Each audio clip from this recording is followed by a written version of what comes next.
My friend Mike had an idea that led us from chatting about algae in his basement to meeting with one of the world's largest aquarium companies. His idea?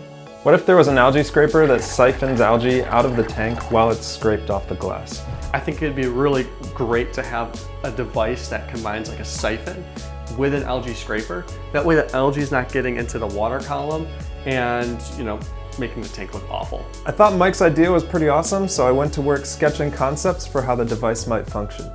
I then made a string of prototypes and we showed our best revision to some of the top aquarium companies.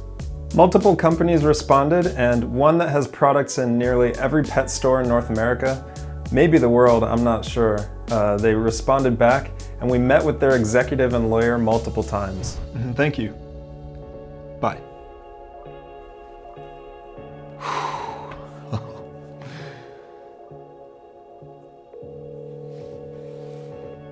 Hey Mike. Yeah. What are you thinking? The meeting went well. I think there's some potential there for sure. I gotta say, that lawyer is a tough cookie. For real.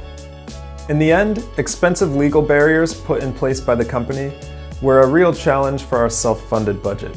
Rather than blowing our savings at this point, we decided, hey, why don't we share this awesome story of the scraper so far and consider 3D printing siphon scrapers for anybody who wants one. The prototype we created uses a replaceable razor that's held within a plastic cartridge. The cartridge slides forward and back, allowing the product to be stored safely. Water is drawn through the slit you see on the bottom here, and the cartridge sits in the top slit. Hollow handle sections screw together to make the length of the handle adjustable. A siphon tube is threaded through the handle and then attached to a nozzle on the head of the scraper.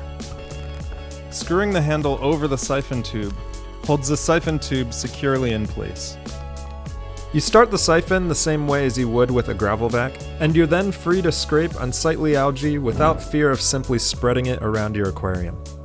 Here you see no algae floating around because it's being siphoned by the scraper head at the same time as it's being removed from the glass. We're currently working on version 2, which looks way cooler and is more 3D printable. What do you think? Is this something you would add to your aquarium maintenance routine? Let us know in the comments below why or why not. Finally, if you're currently struggling with an algae issue in a tank of your own, be sure to check out the video here about how I fixed this tank and the main factor that caused this tank to go from looking terrible to looking awesome.